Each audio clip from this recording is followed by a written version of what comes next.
Cześć! Zapraszam na kolejne spotkanie z kartą dźwiękową Adlib. Jest to współczesny klon tej karty, ale zbudowany jest dokładnie tak jak oryginał sprzed 36 lat. Mój komputer testowy posiada płytę główną Tian Titan, procesor Pentium MMX, 64 MB pamięci DIMM, kartę graficzną S3, kartę sieciową na chipie Realteka 8029, a za dysk służy karta Compact Flash. Rozpoczyna się instalacja Windows 9.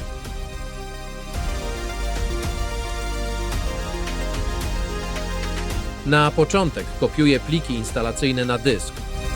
Uruchamiam setup, ale z opcją pominięcia ScanDiska. W systemie nie ma menadżera pamięci rozszerzonej, a bez niego ScanDisk nie działa i setup zakończył się błędem. Instalator uruchamia się.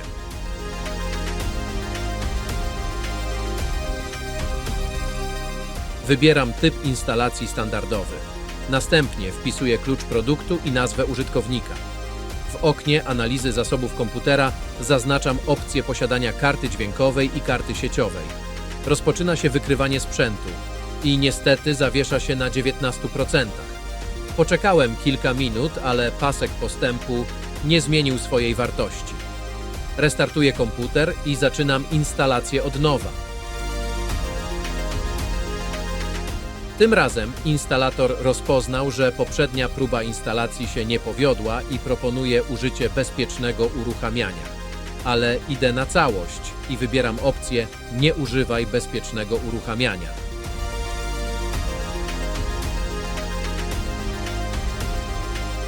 W oknie wykrywania zasobów tym razem nie zaznaczam opcji posiadania karty dźwiękowej i sieciowej.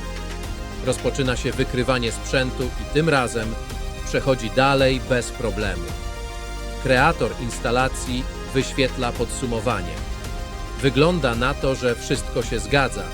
Rozpoczyna się instalacja Windows.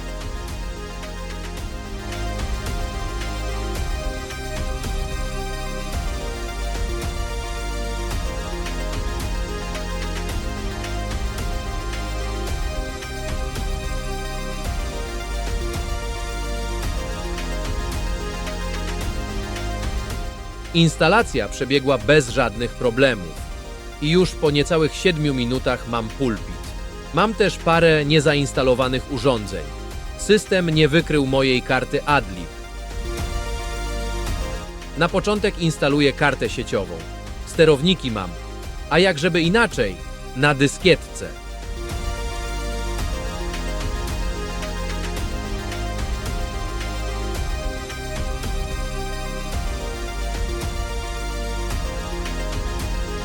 Po restarcie komputera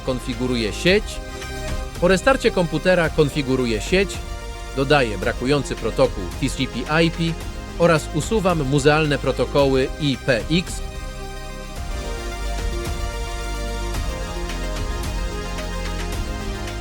Następnie uruchamiam wykrywanie sprzętu. Trzeba przecież zainstalować mojego Adliba.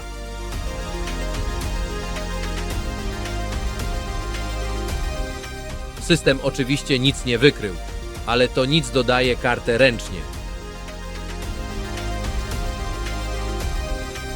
Muszę także zainstalować kartę graficzną. Trochę to dziwne, przecież na początku instalacji instalator pokazał, że wykrył kartę S3. No nic. Mam sterowniki do mojego antyakceleratora 3D. Instaluję je poprzez menadżer urządzeń.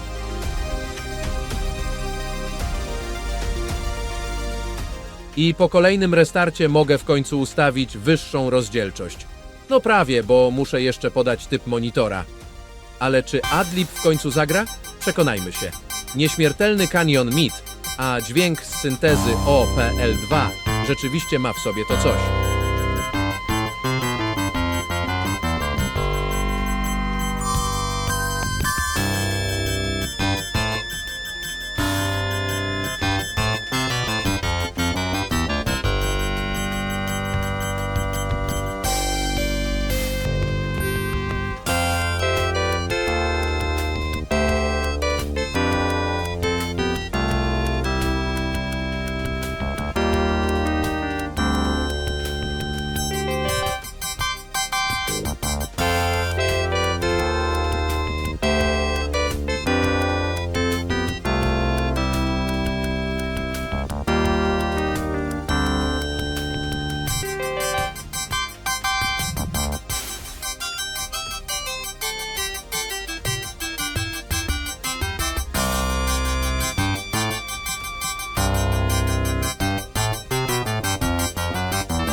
Wypróbuję też MIDI orchestrator od Voyetry.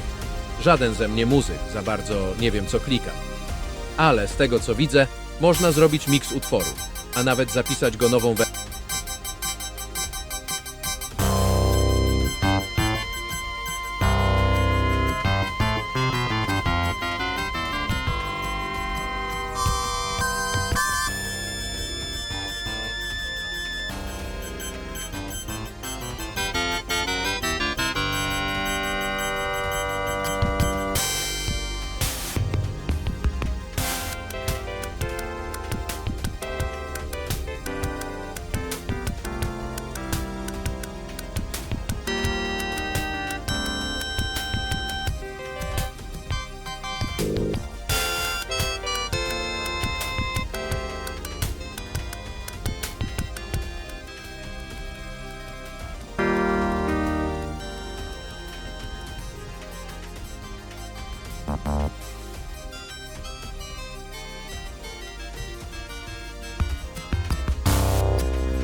A co z klasycznymi grami DOS?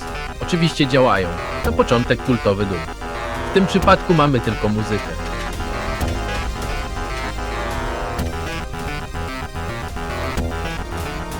Kolejna pozycja to nieśmiertelny Wolfenstein 3D. Tutaj mamy muzykę i proste efekty prosto z Adliba.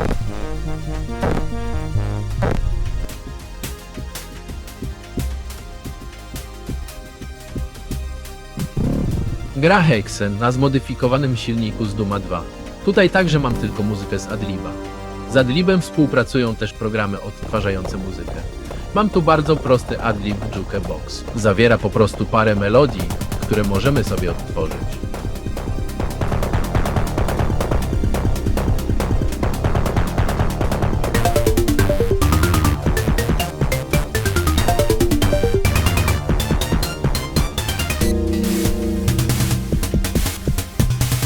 Za to program Easy Adlib 1.0, znany też jako FM Play.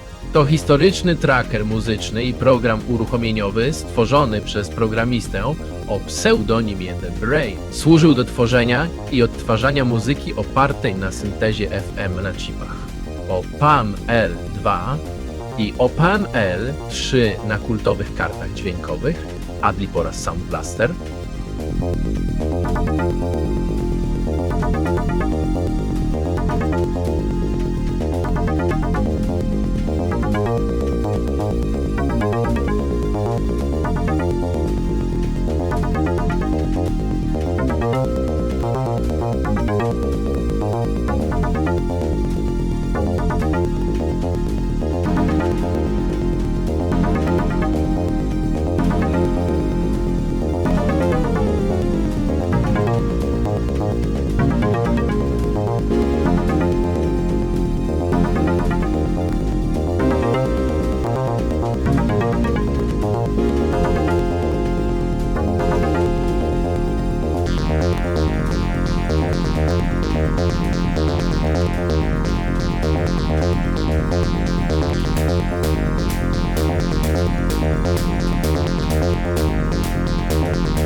Ale to nie wszystko. Istnieje sterownik do Adliba, który potrafi odtwarzać pliki Wavevant tak.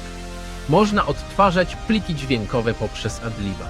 Sterownik instaluje się przez panel sterowania poprzez opcję Dodaj nowy sprzęt. Z listy wybieram urządzenia multimedialne i wskazuję na dysku folder ze sterownikiem. Restartuję komputer.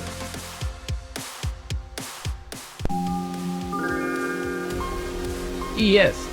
Odtwarza się dźwięk uruchomienia systemu. Sterownik ma spore ograniczenia i w zasadzie do odtwarzania dłuższych plików się nie nadaje, a próba odtworzenia filmu z dźwiękiem kończy się zablokowaniem systemu i w rezultacie jego zawieszeniem. No i tym sposobem współczesny klon Adliba przeżył spotkanie z Windows 95. Muszę przyznać, że nie obyło się bez przygód. Instalator systemu próbował mnie kilka razy przekonać, że życie bez karty dźwiękowej będzie prostsze, ale nie poddałem się. Po kilku restartach, ręcznym dodawaniu sprzętu i odrobinie cierpliwości udało się uruchomić wszystko tak, jak planowałem. I wiecie co? Mimo że Adlib ma już ponad 30 lat, jego charakterystyczne brzmienie nadal potrafi zrobić wrażenie. Canyon MIDI brzmi dokładnie tak, jak powinien, gry DOS-owe działają, a nawet udało się zmusić kartę do odtwarzania plików Wavevant. Co prawda przy próbie obejrzenia filmu Windows stwierdził, że ma już dosyć i postanowił odpocząć, ale to przecież część uroku retro komputeru. Jeżeli więc ktoś twierdzi, że stare karty dźwiękowe nadają się już tylko do muzeum, to ten Adlib właśnie udowodnił, że nadal potrafi zagrać. Czasem dosłownie, a czasem na nerwach użytkownika. Dziękuję za obejrzenie filmu. Do zobaczenia w następnym odcinku. Cześć!